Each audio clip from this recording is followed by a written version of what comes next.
qui ont délivré un message qui transforme les cœurs, papa. Nous sommes dans un temps difficile, c'est vrai. C'est vrai. Nous en avons parlé. Nous sommes dans un temps, écoutez, c'est comme des prémices, vous voyez. Il n'y a plus d'électricité. On s'aperçoit de notre dépendance à plein de choses. Et il va y avoir des écroulements économiques. Il n'y a même pas besoin d'être chrétien pour les prophétiser. Hein. Ils sont prophétisés de partout et depuis très longtemps. Très longtemps. Et en fait, ils ne font que masquer des écroulements qui devaient avoir lieu et qu'ils ont parfaitement programmé. Tout est programmé. D'accord ? Donc, ils ont programmé. Quand vous connaissez leur programme, vous ne vous étonnez de rien. Parce que leur programme est de faire disparaître 7 milliards d'habitants de la Terre, d'amener toutes les personnes à donner tous leurs biens, à leur donner tous leurs biens, contre un salaire qui, évidemment, ne sera pas transmissible. Donc, donner tous les biens, et les gens, ils vont les affamer et les acculer pour qu'ils finissent par donner tous leurs biens. C'est ce qu'ils veulent, d'accord ? C'est ce qu'ils veulent. Et comme la Bible nous dit qu'il va y avoir des temps très difficiles, elle le dit de multiples façons, mais elle nous le dit bien sûr en Apocalypse, mais Jésus en Luc 21, en Ésaïe on nous en parle, des temps très durs pour Israël, mais temps très difficiles pour toute la terre. Vous savez, en Ésaïe 24, il dit « La terre vomit ses habitants, la terre, le péché de la terre pèse sur lui, etc. » Donc, mon propos n'est pas de vous faire peur. Mon propos est au contraire de vous dire « Soyez dans la paix. Soyez dans la paix parce que Dieu a tout prévu. Et Dieu a tout préparé d'avance. Et Dieu prouve sa parole. Dieu prouve sa parole. » Je vous ai parlé dans un premier temps de mon témoignage, comment j'ai vu. C'est assez fou. La main de Dieu, jour après jour, dans ma vie, mais vraiment jour après jour, qui a toujours pourvu à tous mes besoins. Et il m'a fait passer par des épreuves, il m'a fait passer par des choses difficiles par moments, mais il a toujours pourvu. Je n'ai jamais manqué du nécessaire, de ce qui était utile, de ce qui était indispensable. Je n'en ai jamais manqué. Et il a toujours pourvu quand il fallait. Donc, je connais mon papa céleste, il aime ses enfants. Ça ne veut pas dire qu'il leur donne tout, n'importe comment, n'importe quoi, comme font certains papas pour acheter l'amour de leurs enfants. Non, il est parfait. Il nous donne les choses en son temps, quand c'est nécessaire. Oh, c'est drôle, ça. Vous savez ce que j'ai écrit il y a au moins un mois, parce que j'ai préparé mon truc. Oui, Dieu peut nous faire passer par une coupure de courant. Ah, Dieu est trop fort. J'ai écrit ça. Vous pouvez venir voir, je l'ai écrit. J'ai lu ça là tout d'un coup. J'étais vraiment inspirée quand j'ai préparé mon message. Mais tout d'un coup, on peut effectivement se retrouver du jour au lendemain sans aucune sécurité. On peut voir l'histoire. Regarde, Dieu peut nous faire passer par une coupure de courant. Je l'ai crié, ouais. Oh, Thomas!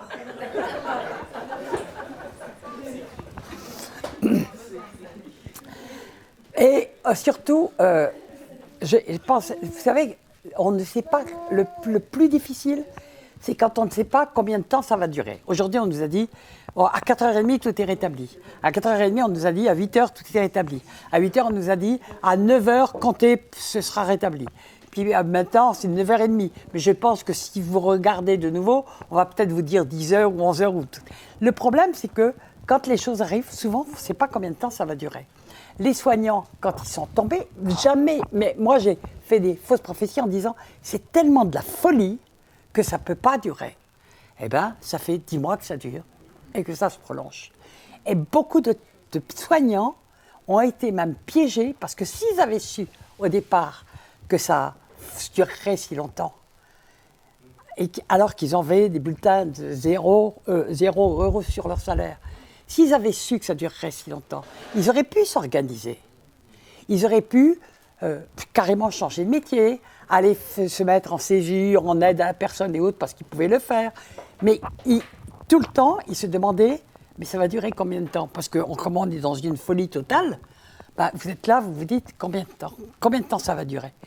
Dieu leur a pas... je connais plein de chrétiens, Dieu leur a pas dit, prépare-toi, continue. Pourquoi? Parce que c'est comme des prémices, mais Dieu a pourvu, jour après jour, tous ceux que je connais, a pourvu, jour après jour, mais ils ont dû apprendre à marcher jour après jour après Dieu, avec Dieu. Et c'est vraiment un message que Dieu nous délivre dans la Bible, qui est extrêmement important, dont on ne se rend même pas compte à quel point il est important pour les temps dans lesquels on va vivre. Nous ne savons pas à l'avance combien de temps, parce que Dieu ne nous dit pas, au mois de mars, vous aurez une coupure d'électricité qui va durer 3 semaines, donc organise-toi en conséquence. Non, c'est pas comme ça. Dieu veut qu'on apprenne à s'appuyer sur lui jour après jour. Et c'est ce qu'il a fait. Vous savez, le peuple hébreu, c'est pas le peuple élu, on dit toujours peuple élu, c'est le peuple témoin. Témoin. C'est un peuple que Dieu a mis à part. Il dit lui-même qu'il a choisi le moindre des peuples pour apprendre au monde à travers ce peuple comme qui il était et comment il agissait quand on obéissait ou quand on désobéissait, quand on marchait avec lui ou quand on ne marchait pas avec lui. Et tout le long de la Bible, vous pouvez voir ça, c'est un témoignage et ça nous fait comprendre qui est notre Dieu, qui nous aime, mais qui peut aussi être un Père sévère parce qu'il veut nous amener dans une autre dimension que celle que nous ont appris nos églises, d'une manière générale, toute autre dimension. Elles ne nous ont pas appris à être des disciples. Mais moi, le Seigneur a permis que je sois lancé comme ça, sans parachute, dès le départ, pour que j'apprenne. Et puisque j'ai appris, je peux apprendre. Et je peux témoigner que la parole de Dieu est vraie, parce que je l'ai expérimentée. On parle beaucoup mieux de la parole de Dieu quand on a expérimenté, la mise en pratique, expérimenté et qu'on a vu les bienfaits de Dieu.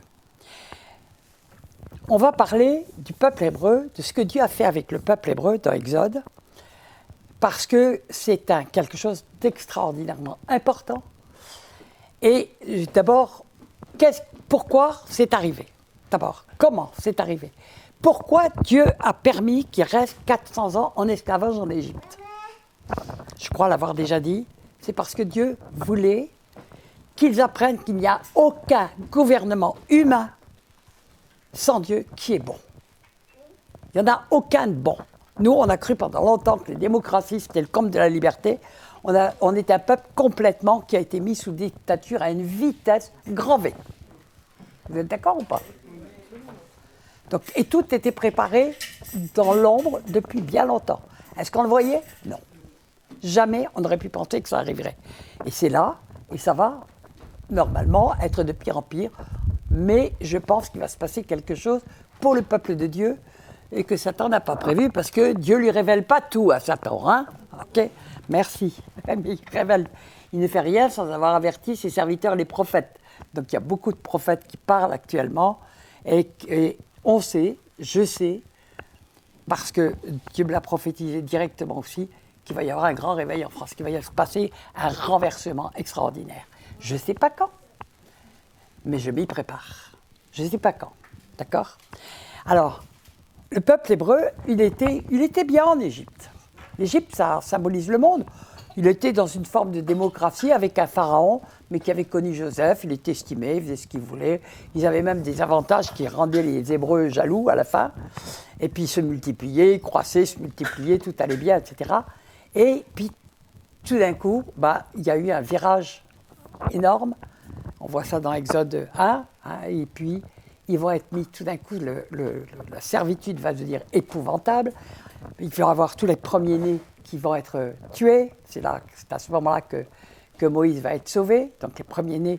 Alors, il y a des trucs succulents aussi, parce que les sages-femmes qui cachaient les enfants, qui accouchaient, puis qui les cachaient, puis qui disaient non, mais vous savez, les femmes hébreues sont tellement costauds qu'elles accouchent, je ne sais plus quelle est l'expression qu'ils ont pris, avant l'heure, etc., ils en ont sauvé.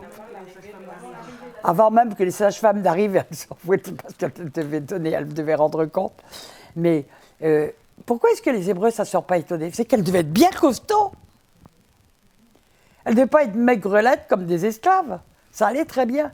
Puis tout d'un coup, ça ne va plus bien du tout.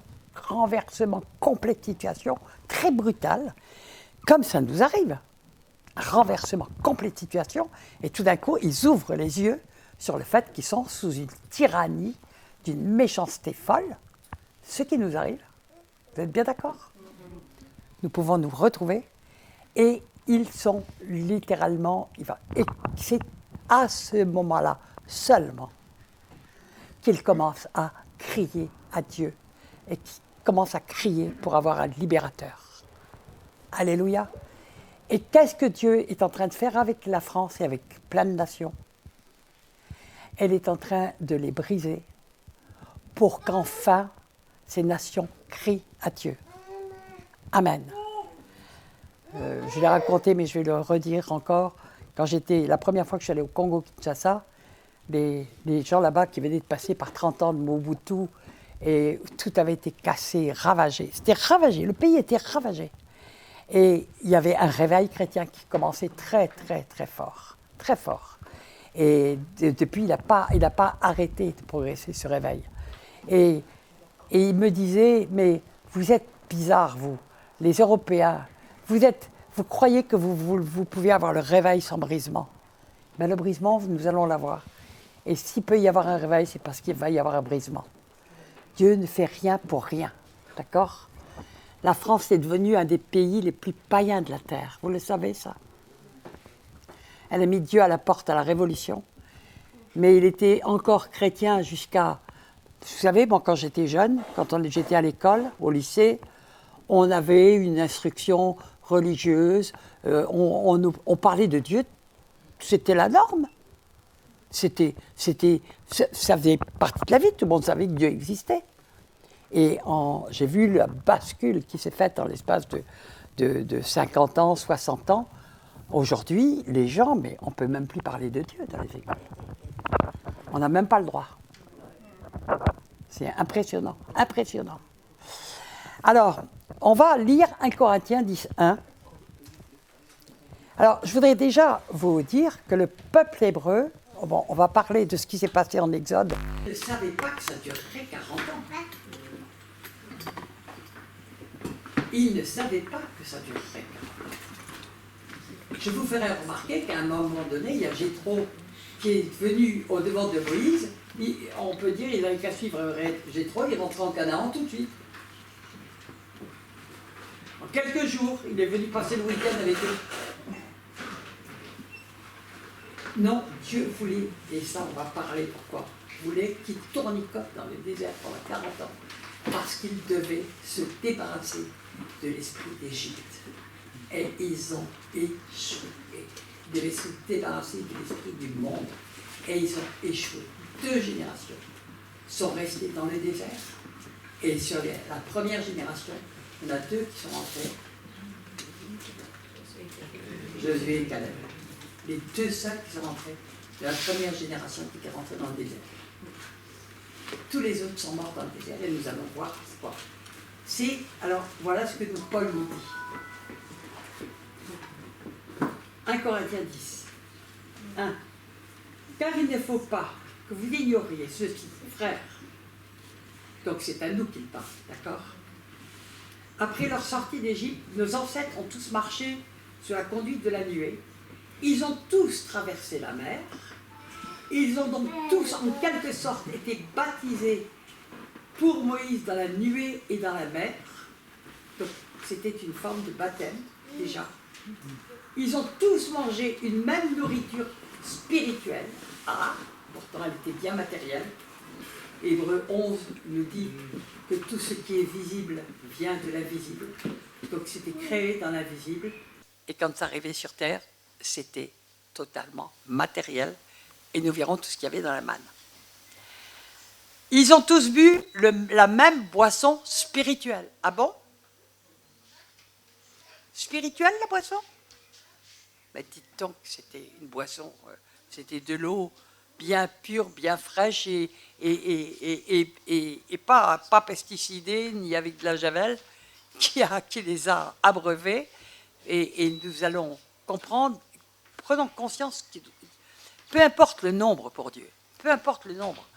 On ne sait pas combien ils étaient, sauf qu'il nous est dit à un moment donné, tant d'hommes, tant de milliers d'hommes de pied, etc. Mais bon, on nous parlait d'hommes entre 20 et 50 ans. Il y avait les gens plus âgés, il y avait les enfants, il y avait les femmes, il y avait en plus des animaux. Ils ont aussi parti avec des animaux. Enfin, il fallait nourrir tout ce monde. On ne sait pas combien de têtes, mais probablement plusieurs millions de têtes.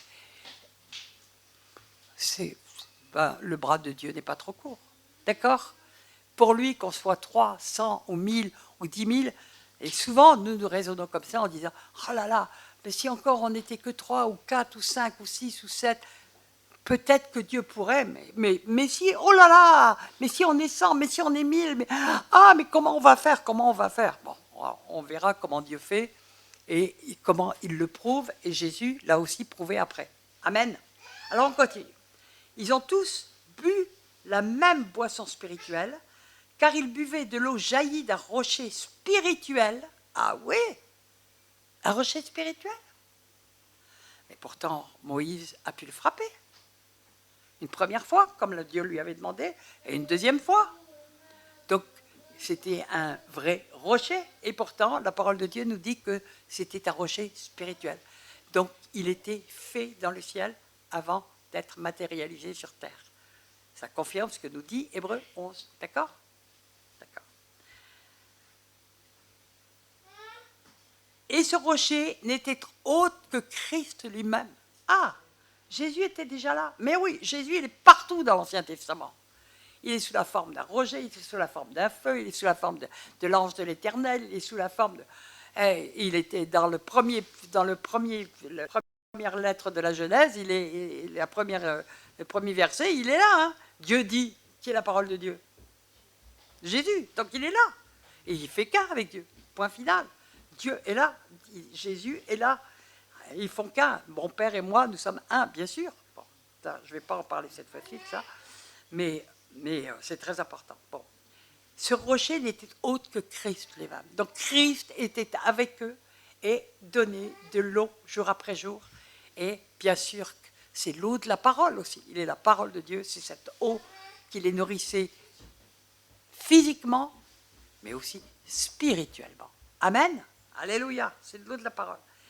Malgré tout cela, c'est terrible de lire ça, la plupart d'entre eux ne furent pas agréés par Dieu, ou agréables selon les traductions, puisqu'ils périrent dans le désert. J'ai dit la plupart, attendez, il en restait 2. Waouh! C'est de quoi nous donner une sainte crainte de Dieu, parce qu'on va voir pourquoi. On va comprendre pourquoi. Bon. Parce que Dieu n'a pas changé. C'est exactement pareil pour nous, d'accord? On va voir déjà qu'il y a beaucoup de choses qui sont... On nous parle de la manne. On nous parle de la manne là. On va nous parler de la manne. On va voir comment elle est arrivée.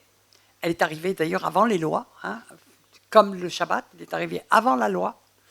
Et avant que la loi soit donnée à Moïse. Hein, donc c'est arrivé tout de suite. Nous devrons essayer de comprendre pourquoi. Et puis...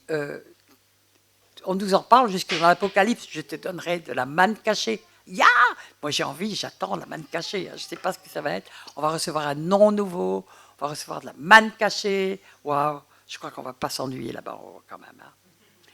Alors, avant de commencer le message proprement dit, je voudrais lire Psaume 119, 5. L'Éternel garde les simples. J'étais malheureux et il m'a sauvé. Mon âme, il parle à son âme, c'est David. Retourne à ton repos, car l'Éternel t'a fait du bien. Oui, tu as délivré mon âme de la mort, mes yeux des larmes, mes pieds de la chute. Dieu n'a pas changé. Amen. Alors,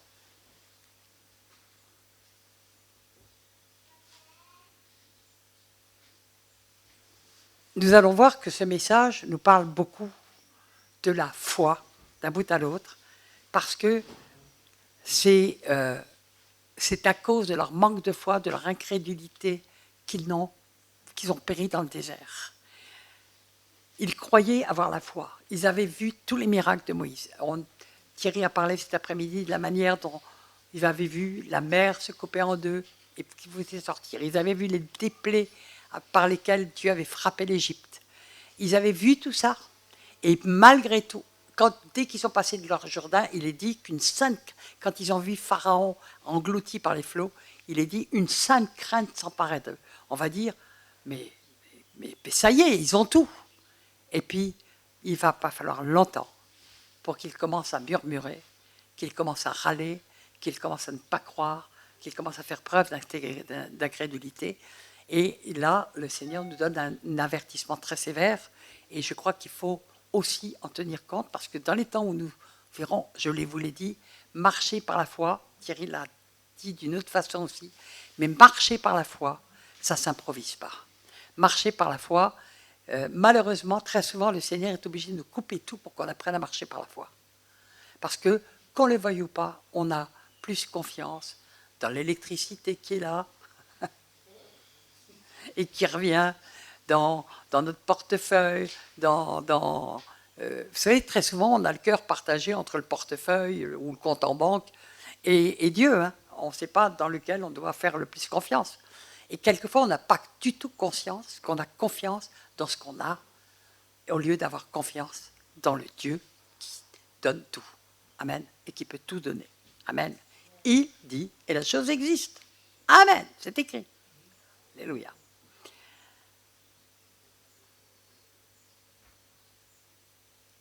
Alors, on va prendre à partir du Deutéronome 8, parce que Moïse va faire un constat et va rappeler ce qui s'est passé. Puis après, on reviendra un petit peu aussi à ce que Jésus a fait. Puis après, on reviendra à l'Exode. Deutéronome 8.2. N'oublie jamais tout le chemin que l'Éternel t'a fait parcourir pendant ces 40 années dans le désert, afin de te faire connaître la pauvreté pour t'éprouver. Donc Dieu a voulu qu'il n'ait plus rien pour les éprouver. Est-ce que Dieu est sadique? Pas du tout. Dieu voulait les amener à une autre dimension de foi qu'ils n'avaient pas. Il a agi ainsi pour découvrir tes véritables dispositions intérieures et savoir si tu allais ou non obéir à ses commandements. Est-ce que Dieu ne le savait pas? Si, c'est eux qui ne le savaient pas. C'est eux qui souvent, comme Pierre, vous allez dire, moi je ne te renierai jamais. Non, moi je ne te renierai jamais, et qui après renie. Souvent, nous ne savons pas qui nous sommes, et nous commençons à savoir qui nous sommes face à l'épreuve. Et c'est vrai. C'est face à l'épreuve qu'on s'aperçoit si on est vraiment courageux. C'est face à l'épreuve qu'on s'aperçoit si on a vraiment la foi. C'est face à l'épreuve qu'on se rend compte si réellement on s'appuie ou non sur Dieu et si on choisit de croire ce que Dieu a dit ou ce que le monde nous dit. Et ce que les faux frères aussi peuvent nous dire. Parce que, croyez-moi que ça peut être redoutable hein, dans certains cas. Oui, il t'a fait connaître la pauvreté et la faim. Il t'a nourri avec cette manne que tu ne connaissais pas et que tes ancêtres n'avaient pas connue. Donc c'était tout à fait nouveau pour eux. De cette manière, il voulait t'apprendre que l'homme ne vit pas seulement de pain, mais aussi de toute parole prononcée par l'Éternel. Vous savez, moi, quand je me suis converti, parce que c'est redit en Matthieu 4, en Luc 4, Jésus, en sortant du désert, reprend et redit ce commandement. Hein. Il dit au diable, l'homme ne vit pas de pain seulement. Moi, j'étais là, j'étais avec tout mon rationalisme que j'avais acquis hein, pendant 50 ans de vie, et où j'étais né pendant la guerre, donc je savais à quel point le pain pouvait être rare, etc. J'avais connu aussi les manques, mais sans m'en apercevoir, parce qu'on était pourvus, mais quand même, on avait des manques, mais on ne le savait pas. Mais je veux dire, quand je le dis, je ne comprenais pas ce verset. Je ne comprenais pas ce verset. Je disais, mais quand même, je préfère un bon beefsteak bien saignant, bleu, avec de la béarnaise dessus, ça me nourrit quand même mieux que la parole. Donc je ne comprenais pas. Vous comprenez qu'on peut ne pas comprendre la parole de Dieu? Il m'a fallu longtemps pour comprendre la parole. Il m'a fallu longtemps pour comprendre que quand on croit Dieu, eh bien Dieu peut faire susciter de zéro tout ce que vous voulez, tout ce que vous voulez. Et nous allons voir qu'il l'a fait. Et ce que Dieu a fait, il peut le refaire. Et il l'a fait non seulement pendant l'Exode, mais il l'a fait aussi avec Jésus. On va le voir tout de suite. Mais on va continuer avec Deutéronome 8. Parce que nous allons commencer à voir certaines choses. Le vêtement, on va parler des besoins. On va parler des besoins, mais je vous en parlerai après. Le vêtement que tu portais ne s'est pas usé sur toi. Waouh, 40 ans durant dans un désert desséché. Donnez-moi l'adresse du tailleur SVP. Ça ne doit pas être qui habille. OK. Et tes pieds ne se sont pas enflés pendant ces 40 ans. Ah ouais. Même pas de problème de médecins et de déserts médicaux. Il n'y avait pas de problème. Il y avait Dieu. Ils n'avaient même pas besoin de la sécu, c'était gratos. Mais Dieu soignait leurs pieds. Pas de problème. Je vais quand même parler tout de suite des besoins. Ils avaient, attendez, dans un désert, la nuit, il fait froid.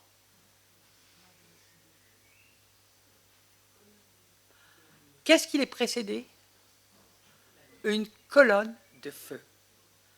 Elle les chauffait, elle les éclairait, et elle les guidait, et c'était gratuit. Un Jeep peut repasser, hein? OK. Ils avaient d'autres besoins. Nous, on va prendre au pire la crème Nivea, enfin d'autres, parce que la peau a besoin d'être hydratée dans un désert. Il fait horriblement chaud, on peut en crever, on peut se déshydrater complètement. Mais qu'est-ce qui les suivait tout le temps? Qu'est-ce qui les couvrait? La nuée. De quoi fait une nuée? De gouttelettes d'eau. Donc elle les protégeait du soleil, elle les protégeait, elle les hydratait. Amen. Je penserai peut-être à certains besoins en chemin, mais on en reparlera. Parce que les enfants, ils grandissaient, 40 ans. Ben, dites donc qu'il n'y avait pas, c'était pas comme du temps où on a du temps, je ne sais plus à quel moment ils ont fait ça, c'était pas dans le confinement, c'était après. Ils ont décidé qu'il y avait plein de magasins non essentiels. Attendez, on voyait tous les magasins de vêtements d'enfants qui étaient fermés. Non mais attendez, les magasins de vêtements, comme si tout d'un coup les gens n'avaient... C'était pas essentiel qu'ils puissent changer de vêtements, etc. Les gens, enfants qui grandissaient, oh c'est pas essentiel. Non mais attendez, il valait mieux pas grandir hein, pendant ce temps-là. Et puis il valait mieux que de ne pas déchirer un vêtement. Non mais on a vécu des choses tellement aberrantes, distinguer entre ce qui est essentiel et pas essentiel. Culture, pas essentiel. Vie sociale, pas essentiel. Loisirs, encore, les loisirs, pour les jeunes, c'est peut-être plus important que les adultes chrétiens, mais ça peut être essentiel pour beaucoup. Sport, ben, beaucoup aiment faire du sport, et puis surtout, tous les contacts qu'on avait avec les uns avec les autres, tchoup, tchoup, tchoup, terminé. Tout le monde qui a commencé à se méfier, des choses absolument abominables qui ont été faites. Puis les psychologues, psychiatres disent maintenant que les enfants à qui on a fait croire que si jamais ils sortaient, ils ne se mettaient pas des masques, ils risquaient de faire tomber mort leur grand-père ou grand-mère, mais ils ont été traumatisés. On a vécu des choses déjà terribles. Et tout est basé sur du mensonge. Je ne veux pas vous faire des cours là-dessus, parce que moi j'ai le nez plongé là-dedans, j'ai essayé par tous les moyens de faire de la réinformation. Et j'ai dit, ben, écoute Seigneur, c'est ton problème, s'ils veulent venir m'arrêter, ils vont le faire. Mais bon, Dieu ne l'a pas permis. Je pense qu'ils ont trouvé que j'étais quantité négligeable. Ouais, tant mieux, merci Seigneur. Mais des choses non essentielles. Bon, bien sûr qu'il y a des choses non essentielles. Bien sûr, c'est évident. Mais il y avait des choses essentielles qu'ils ont déclarées non essentielles. Et bien maintenant, c'est les hommes qui disent non essentielles. C'est vous qui, aux yeux de ces gens qui gouvernent en cachette, par l'argent, vous êtes considérés comme non essentiels. Eh bien, j'ai une bonne nouvelle pour vous. Pour Dieu, chacun de vous est essentiel. Il est unique. Amen. Il faut remettons un petit peu comme on dit, le clocher au milieu du village. Mais enfin, le clocher, ça m'embête un peu. Hein. Bon, ok. Alors, Ainsi, en y réfléchissant, tu reconnaîtras que l'Éternel, ton Dieu, fait ton éducation comme un père éduque son enfant. Donc, Moïse dit, on est en Deutéronome, c'est fin du Pentateuque, il dit que Dieu a fait tout cela, a permis qu'il tournicote dans le désert pendant 40 ans, tout simplement, même en sachant d'avance qu'il n'y aurait qu'un faible reste, mais qu'il y aurait une nouvelle génération qui en sortirait avec Josué.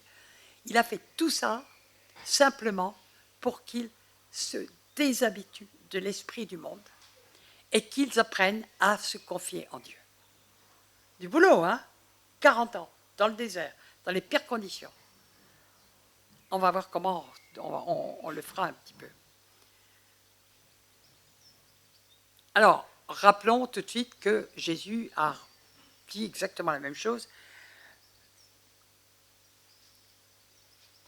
Je vais lire Marc 6, 35, mais je prendrai peut-être Jean 6 aussi parce que c'est très intéressant.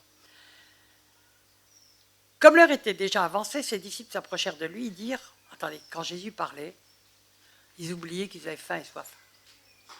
Ils étaient tellement affamés de la parole de Dieu qu'ils en oubliaient de manger. Mais Jésus connaissait leurs besoins.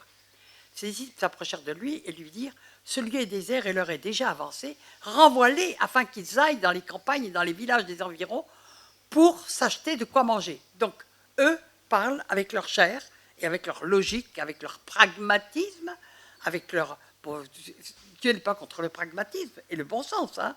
Il a dit les enfants de ce siècle ont plus de bon sens que les enfants de Dieu. Donc il n'est pas du tout contre le bon sens, mais ils ne savent pas encore qui est Jésus. Ils ne savent pas.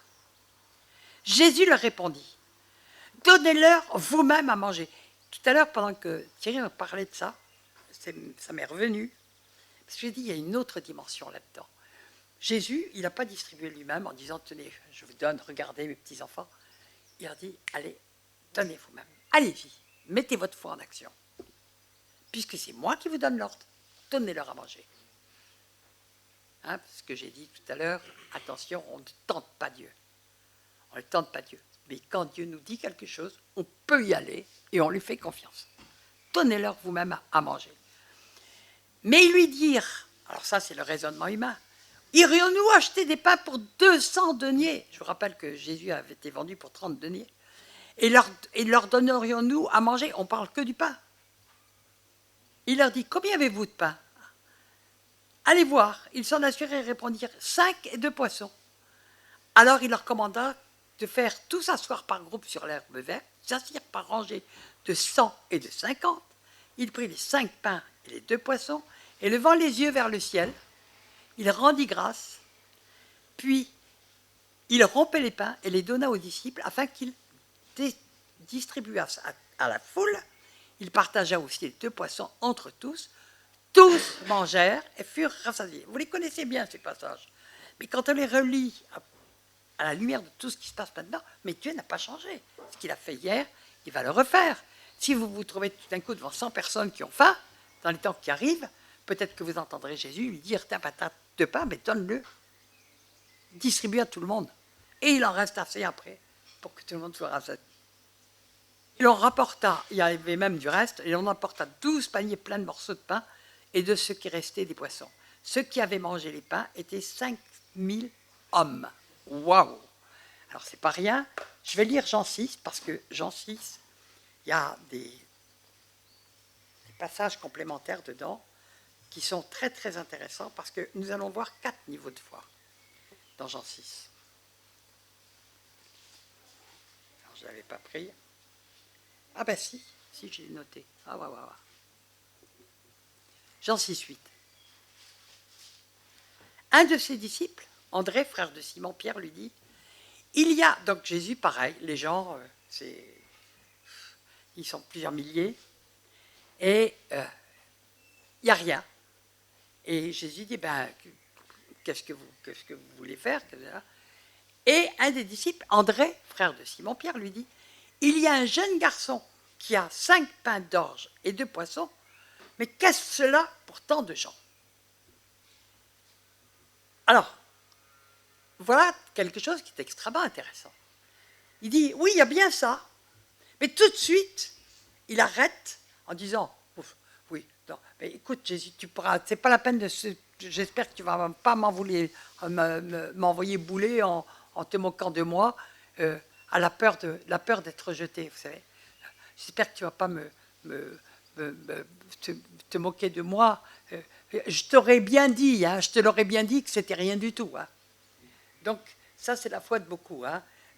On fait marcher un tout petit bout de foi, mais on dit tout de suite, si jamais ça n'arrive pas, hein, et puis on a déjà trouvé la réponse pour le cas où ça n'arriverait pas. Ça vous est jamais arrivé?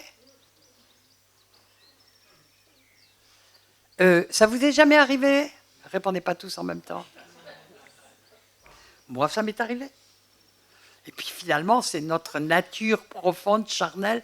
Il faut vraiment que le Seigneur nous en débarrasse pour qu'on puisse rentrer dans un autre niveau de foi. Donc voilà, André, on verra après. Jésus lui a dit, tu ne m'as pas connu. Non, c'est à Philippe qui dit ça. Il m'a pas connu. Mais vraiment, je suis prudent. Hein. Jésus, il y a bien un petit peu. Bon, ok, voilà, premier niveau de foi. Jésus leur dit, faites-les asseoir. Il y avait dans ce lieu beaucoup d'herbes. Ils s'assirent donc, et au nombre d'environ 5000 hommes. Donc c'est la même histoire. Jésus prit les parts, rendit grâce, et les distribua à ceux qui étaient assis. Donc ça, c'est le niveau de foi de Jésus. Hein. On le connaît, illimité. Il ne faisait que ce qu'il voyait au Père faire. Donc il savait, parce qu'il avait vu en esprit que Dieu allait donner. Point barre. Donc il n'avait même pas de problème. Il a rendu grâce. Il savait que ça allait arriver, parce qu'il voyait ce que le Père faisait. Vous savez, moi j'ai reçu une grâce, mais je peux vous dire que ça ne s'est pas fait d'une manière simple, mais parce que le Seigneur m'a fait vivre des temps, je ne veux pas rentrer dans le truc, mais dans ces temps de guerre spirituelle, je peux parler de guerre spirituelle où j'ai failli mourir, et dont je suis sorti d'ailleurs un peu estropié, c'est là que mes problèmes de jambes ont commencé, une guerre à mort, j'ai dû mener une guerre à mort contre 10 sorciers, et c'était complètement de la folie, mais Dieu a développé des dons spirituels, je ne vous le dirai pas tous, mais certains, et là, un de ceux qui m'a développé, mais quelle grâce, c'est le Seigneur me permet de voir, moi quand je ne sais pas ce qu'il veut faire, je dis, Seigneur, qu'est-ce que je dois faire? Et je le vois faire. Et donc, je peux faire la même chose en sachant que c'est déjà fait dans les cieux. Amen. Et donc, je sais que Dieu va le faire. Donc, j'ai une foi qui est assise sur le fait que je sais que le Père a déjà préparé ça. C'est les œuvres préparées d'avance.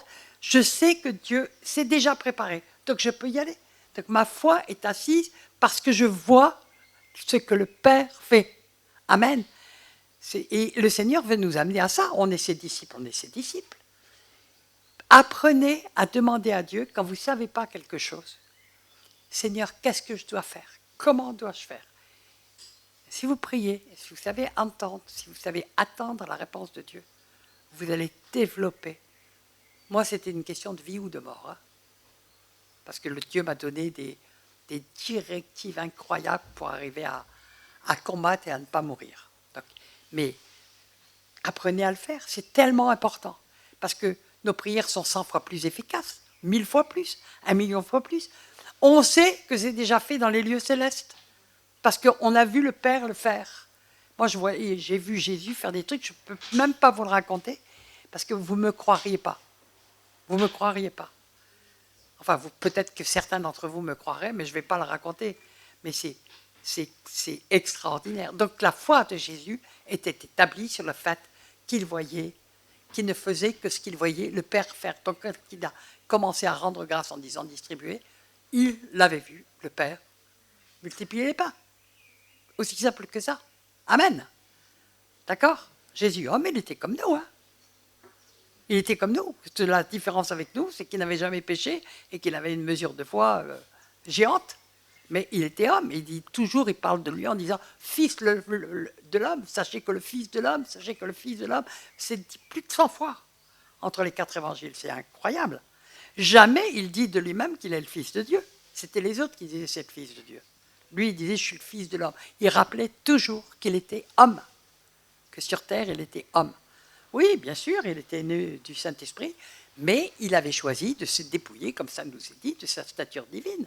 Donc, les miracles qu'il faisait, c'était pas « Ah, c'est Jésus, oui, mais c'est autre chose », mais c'était un homme qui faisait ces miracles. Vous comprenez ça? Et il est le premier d'entre les frères. Il l'a dit lui-même. Bah, il est le premier en tout, mais quand nous savons que Jésus l'a fait, d'ailleurs, il a dit « Vous ferez des choses, des œuvres plus grandes que celles que j'ai faites. » Bravo! On se dit « Ah, ah !» Et puis déjà, on est incrédule. Mais si Jésus l'a dit, c'est qu'on va le voir, qu'on va le faire. Et peut-être que ça a déjà eu lieu, mais on ne le sait pas toujours. Amen. Donc, on a affaire à la foi de Jésus, qui est la foi à laquelle nous devons parvenir et qui va dépendre entièrement de notre communion. Vous savez, c'est extraordinaire à quel point les messages s'emboîtent les uns dans les autres. Mais vraiment, de notre communion profonde avec le Seigneur, c'est là que notre foi augmente et qu'il va pouvoir nous dire, nous parler, qu'on va l'entendre. Il a dit, mes brebis entendent ma voix. Donc, il n'a pas dit quelques-unes de mes brebis entendront ma voix. Non, mes brebis entendent ma voix. Si nous, on est des brebis du Seigneur, eh bien, amen. Alors, n'en parlons pas si on est des lions de Dieu, hein, ou des aigles. Donc, on peut l'entendre, et souvent, si on n'entend pas, c'est qu'on ne se donne pas la peine d'entendre, d'écouter. Waouh! Et pourtant, quand il nous parle comme ça fait, waouh! C'est une autre dimension, bien sûr. Alors, voilà donc la deuxième dimension de foi.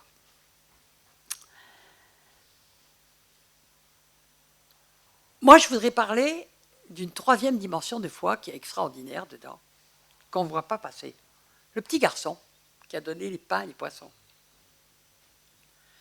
Attendez, il avait probablement, certainement même, il avait une famille prévoyante qui avait pris des poissons et des pains dans le panier en pensant qu'ils pourraient passer la journée parce qu'ils avaient très faim et soif d'entendre Jésus, mais ils ont été prévoyants. Donc ils ont pris ça.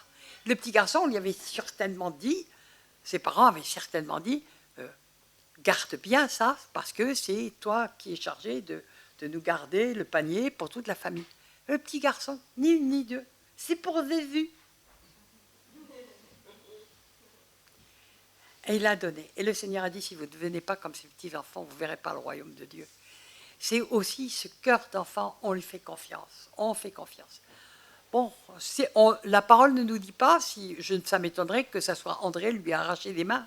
Je pense qu'il l'a tendu, son panier. Amen. Alors, nous voyons vraiment c'est cette dimension extraordinaire qui fait... Et il leur donna des poissons autant qu'ils en voulurent. Autant qu'ils en voulurent. Il n'y a pas longtemps, il y a Jacques Collant qui m'a dit, Michel, cette phrase, ça s'est fait réma dans mon cœur parce que souvent on est là et on craint de demander trop à Dieu. On demande petit en pensant que si on demande petit, on sera plus vite exaucé que si on demande beaucoup. Vous n'êtes pas comme ça, vous? Ben, c'était un peu l'image que nous a donnée Thierry cet après-midi avec la limite. On limite Dieu. On limite Dieu. On n'a pas à demander au-delà de ce dont on a besoin, mais ce n'est pas la peine de lui demander le minimum du minimum du minimum en pensant qu'il va plus nous exaucer que si on lui demande plus. Vous comprenez ce que je veux dire? Seigneur, tu sais ce dont j'ai besoin. Pion. Et Dieu, il donne en abondance. Alléluia. Amen. Alors, c'est...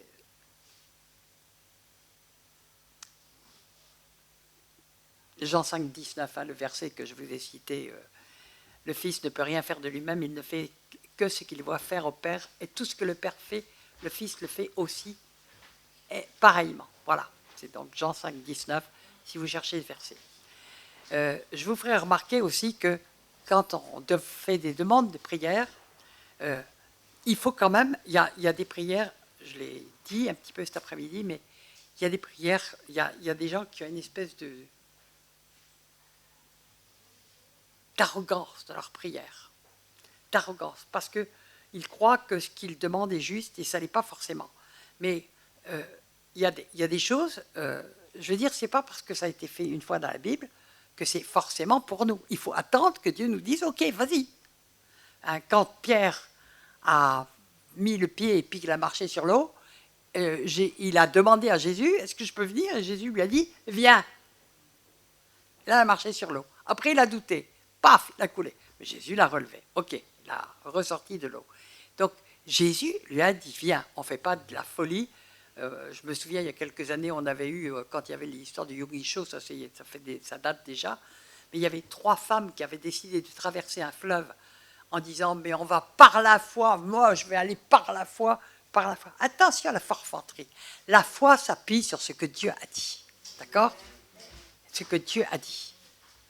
La foi vient de ce qu'on entend vient de la parole de Dieu. Et il y a des choses qu'on ne fait pas si Dieu ne nous a pas dit fais. Ok? Et ces 3 jeunes femmes, elles ont dit Dieu a fait, et ben, il peut faire pour nous. Et puis elles ont commencé à vouloir marcher sur l'eau. C'était un fleuve extrêmement puissant. Elles ont été embarquées, elles sont mortes.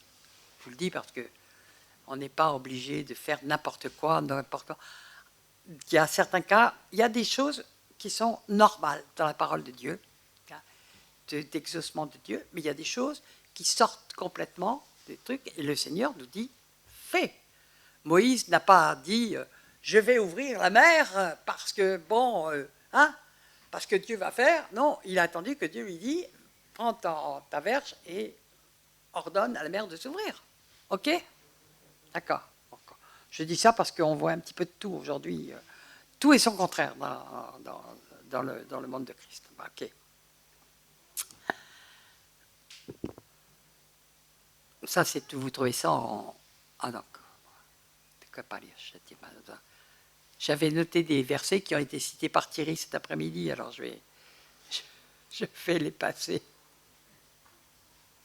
Alors, on va revenir à Exode 14, 31. Puisque tout ça a été écrit pour notre instruction, nous devons comprendre que, et 1 Corinthiens 10, que ça a été pour nous qui sommes arrivés à la fin des siècles. C'est-à-dire que c'est prophétique, et de plus en plus prophétique, plus les temps s'avancent. D'accord? Nous allons arriver dans des temps où doit devenir une réalité pour nous que de croire ce que Dieu a fait, ce qu'il a confirmé via Jésus et via d'autres, comme Élisée ou autres, etc. Bon, on n'aura pas le temps de citer tous les miracles qui ont été faits, parce que c'est énorme, mais de tout temps, le Seigneur a pourvu à son peuple, pour son peuple, d'accord? De tout temps, et puis tous les récits, tous les témoignages qu'on a, des gens en Afrique et autres, on voit que notre Dieu ne change pas. Notre Dieu, vous savez pourquoi il ne change pas, Dieu? Parce qu'il est parfait. Tout simplement. Amen. Alors, ce peuple qui est jeté à travers la mer, qui va traverser la mer, qui arrive dans le désert, il arrive dans un désert. Un désert, c'est un lieu terriblement dur. Ils ne savent pas combien de temps ils vont devoir être dans le désert. Mais ils ont vu la main de Dieu. Ils ont vu le miracle de Dieu. Ils ont vu, j'ai dit, toutes les plaies d'Égypte. Ils ont vu l'arrivée de Moïse. Ils ont vu Moïse qui a ouvert l'eau. Ils ont vu le pharaon englouti. Je veux dire, et puis il est dit d'ailleurs que tous crurent en l'Éternel et en Moïse. C'est écrit. Donc ils y croient. Ça ne va pas durer. Ça ne va pas durer. Alors on va prendre, Exode 14, 31, Israël vit la main puissante que l'Éternel avait dirigée contre les Égyptiens, et le peuple craignit l'Éternel, et il crut en l'Éternel et en Moïse, son serviteur. Bon, on dit, ça y est, c'est fait, tout est fait, il n'y a pas de problème. C'est terminé, ça y est, c'est un peuple, il est libéré, maintenant il n'y a plus aucun problème qui va arriver, tap. Non, ce n'est pas comme ça que ça se passe avec Dieu, parce que le plan de Dieu, c'est de nous transformer en l'image de son Fils. C'est écrit ou pas? Est-ce que vous en êtes prêts ou est-ce que vous en êtes loin? Moi, depuis 30 ans, j'ai toujours l'impression que je m'éloigne encore plus. C'est-à-dire qu'avant, je ne m'en rendais pas compte. Mais plus ça avance, on se dit, mon Dieu, combien on doit encore être transformé par toi pour être à la même image que Christ? quel boulot tu as de temps en temps. Je dis, Seigneur, mais quel boulot tu as eu avec moi, mais c'est pas possible. Et puis, c'est pas fini. Bon, n'oublions jamais que le plan de Dieu, c'est de nous transformer en la même image que Christ. Donc, il ne veut pas avoir, pour l'éternité avec lui, du produit semi-fini. D'accord ? Il veut des gens qui soient à la mesure parfaite de Christ. C'est écrit.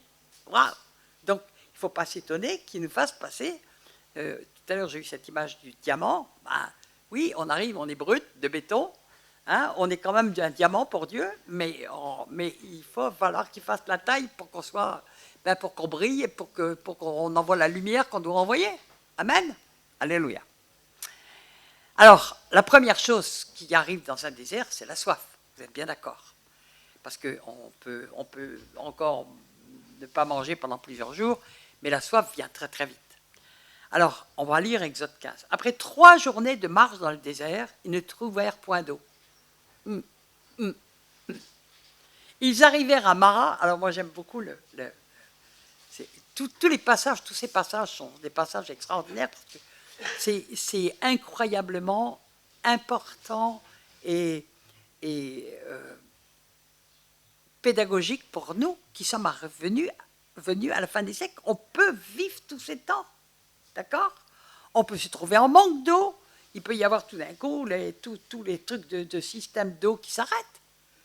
OK, comme l'électricité, là, c'est arrêté. On peut avoir tout ça qui s'arrête. OK? Ils arrivèrent à Mara, mais ils ne purent pas boire de l'eau parce que l'eau de Mara était amère. Ça veut dire empoisonnée. Hein? Empoisonnée, c'est le même mot, empoisonnée. Elle n'était pas buvable, elle était empoisonnée. Bon. C'est pourquoi ce lieu fut appelé Mara, ça veut dire amère. Le peuple murmura contre Moïse. Alors là, c'est toujours... Vous allez voir ça tout le long de l'Exode, de Nombre, et jusque dans le Deutéronome, toujours l'homme râle contre les chefs. Hein? Les hommes murmurèrent contre Moïse. Déjà de l'autre côté, avant de traverser le truc, il l'a cité cet après-midi, Thierry, il disait, oui, comment vous nous avez amenés dans ce lieu pour y mourir, et machin. Bon. Parce qu'ils se trouvent face à la mer, et puis qu'ils ne voient pas comment ils sont acculés, et qu'ils ne voient pas comment ils pourraient sortir. Donc, il y avait déjà un cœur de râleurs qui était là. Bon, enfin, c'était des vrais Français. D'accord? Alors, chaque fois que je vais parler des Hébreux, vous mettez à la place français, et ça va devenir beaucoup plus clair comme message. Le peuple murmura contre Moïse. Nous, on murmure toujours contre qui? Contre les pasteurs, contre le patron, contre Macron. Alors celui-là, mais bon, vous pouvez. Mais je vais vous dire, il est impuissant. Il est impuissant derrière, il est qu'un polichinelle. D'accord? On murmure contre Macron, mais on peut murmurer surtout contre tous ceux qui ont préparé tout pour nous faire crever, tout simplement. Ils veulent nous exterminer, il ne faut pas chercher les trucs. Donc mais au lieu de râler et de murmurer, il vaut mieux s'adresser à Dieu en disant « Seigneur, au secours !» Au secours! Murmura contre Moïse en disant « Que boirons-nous » Moïse, qu'est-ce qu'il fait Moïse? Alors, on a toujours ce décalage entre l'attitude de Moïse et l'attitude du peuple. Pourquoi il y a ce décalage? Ce peuple n'a pas vécu ce que Moïse a vécu. Il a déjà vécu 40 ans dans le désert. Qu'est-ce qu'il a fait pendant 40 ans dans le désert, Moïse? Vous savez, Dieu m'a donné des révélations dernièrement, mais je ne vais pas en parler là.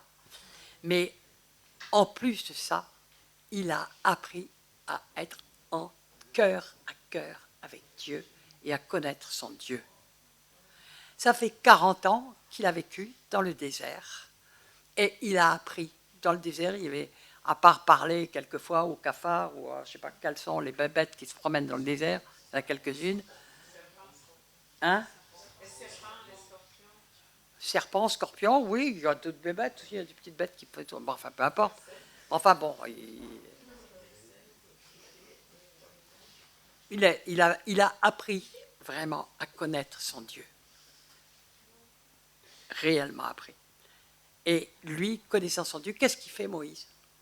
Moïse cria à l'Éternel. Au lieu de murmurer, au lieu de dire « Ah, la catastrophe, mais on avait trouvé de l'eau, mais cette eau, elle est empoisonnée, mais que Dieu nous a abandonnés, mais c'est quoi ?» Nous, on ne fait jamais ça, hein. Alors, on ne dit pas « Quand même, tu es injuste, mais il est dur, mais pourquoi il nous fait un coup pareil ?» Bon.